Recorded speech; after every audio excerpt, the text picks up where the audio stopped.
Le Seigneur soit avec vous. Et avec votre esprit. Évangile de Jésus-Christ selon saint Jean. Gloire à toi, Seigneur.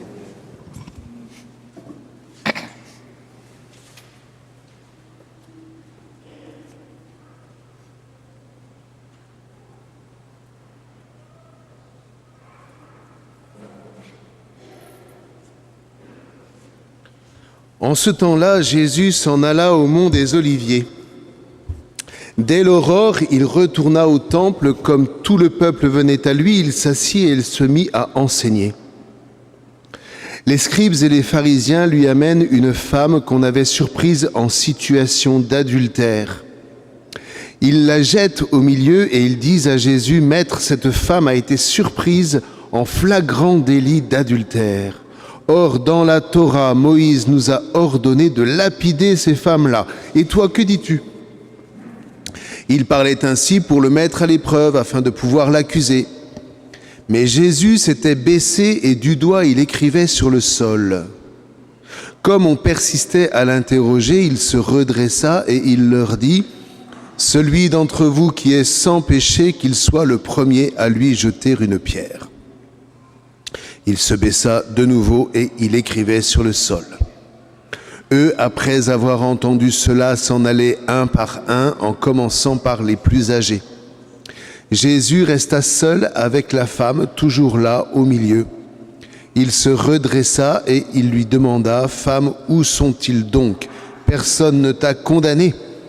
Elle répondit, « Personne, Seigneur. » Et Jésus lui dit, « Moi non plus, je ne te condamne pas. Va et désormais ne pêche plus. » Acclamons la parole de Dieu. Louange à toi, Seigneur Jésus.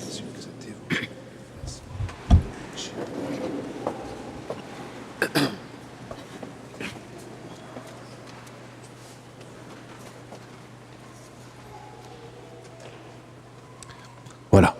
Pardonnez-moi de venir ici pour prêcher, mais là, c'est juste insupportable de chaleur. C'est waouh! Vous avez entendu dans le premier texte, celui d'Isaïe, il y a une image que personnellement j'aime énormément.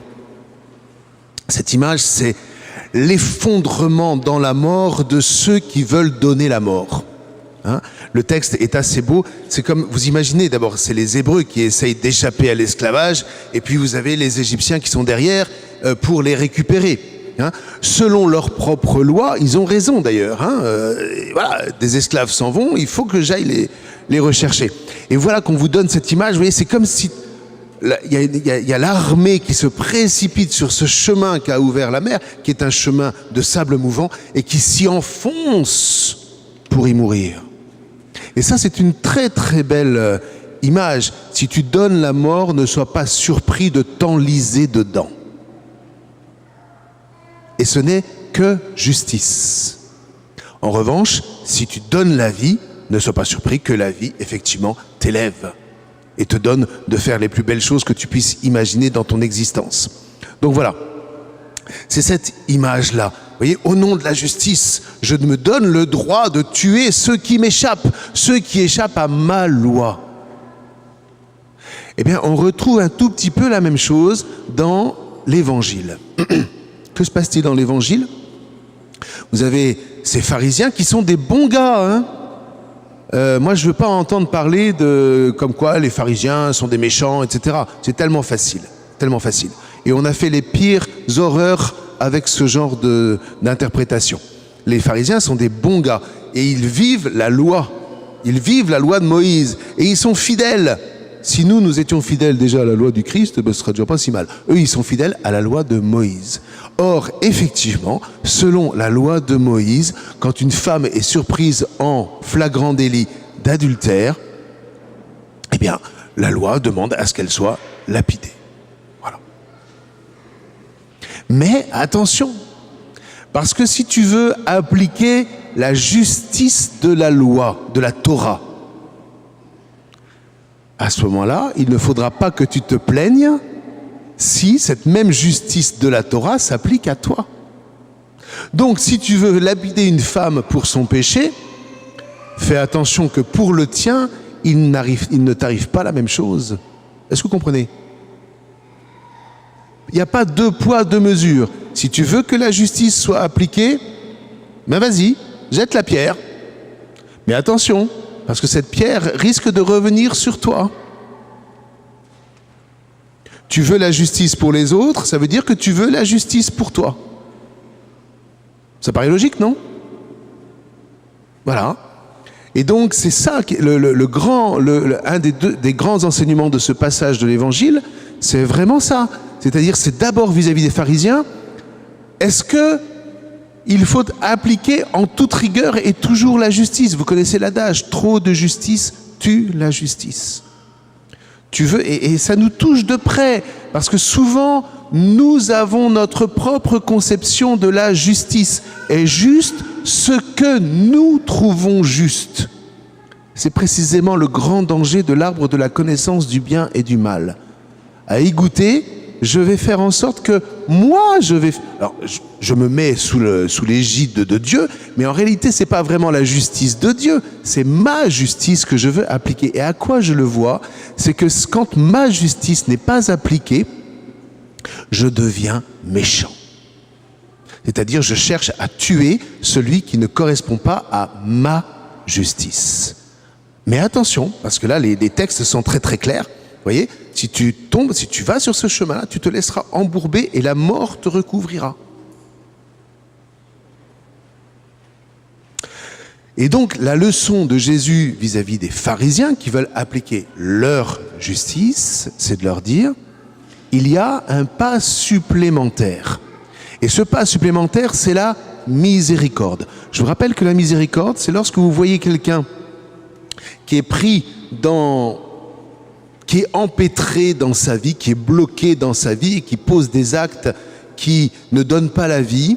La miséricorde, c'est le regard que je pose sur cet homme ou sur cette femme et qui va faire qu'il va se relever. Voilà la miséricorde.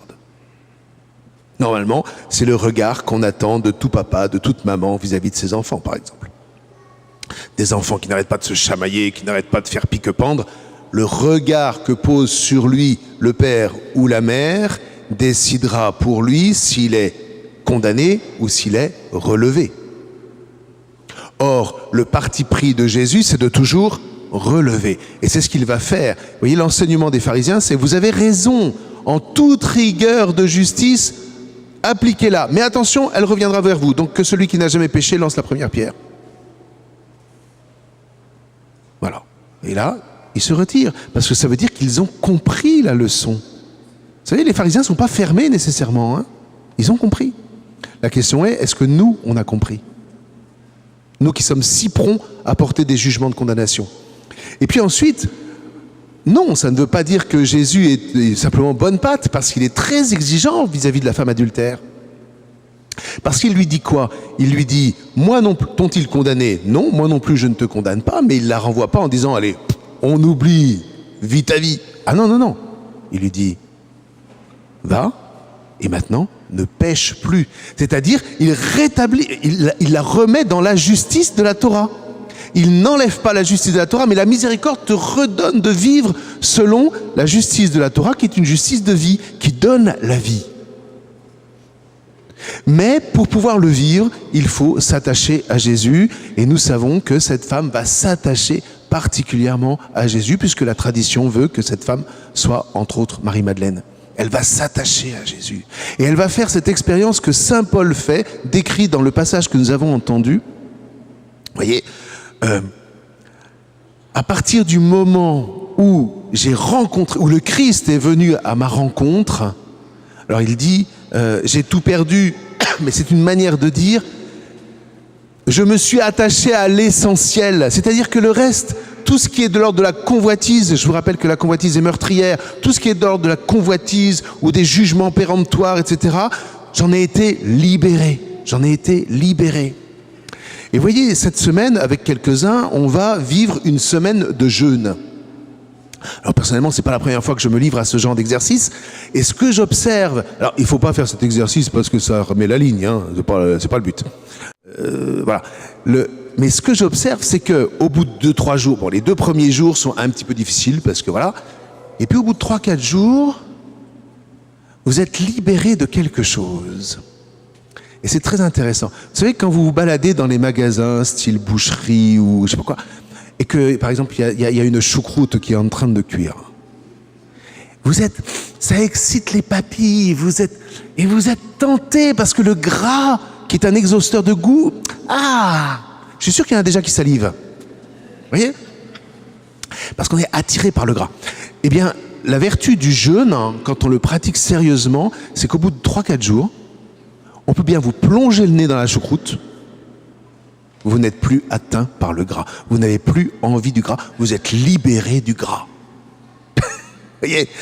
Alors c'est une manière, si vous voulez, un peu charnelle d'expliquer les affaires, mais quand on passe par le Chanel, c'est étrange, mais on comprend beaucoup plus vite.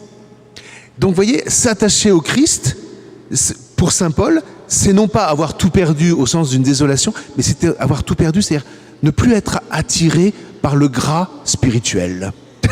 Voilà, par ce qui, dans le fond, nous pollue plus que ça ne nous fait vivre. Et aujourd'hui, dans ces périodes de consommation et d'hyperconsommation, voilà, être libéré de la convoitise, être libéré du péché, on le vit en s'attachant vraiment à Jésus, en le prenant en nous, pas simplement en lisant quelques lignes de l'Évangile, ça ne suffit pas, en le prenant en nous, en s'attachant à lui. Et c'est ce que nous allons vivre maintenant dans cette communion.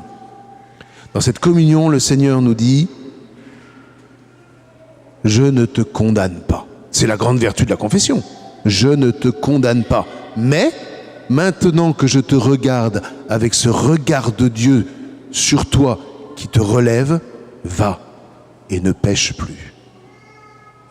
C'est-à-dire, vis droit dans tes bottes. Et surtout, ne condamne pas les autres. Si on pouvait faire cet effort cette semaine, je refuse de condamner ceux qui croiseront mon chemin.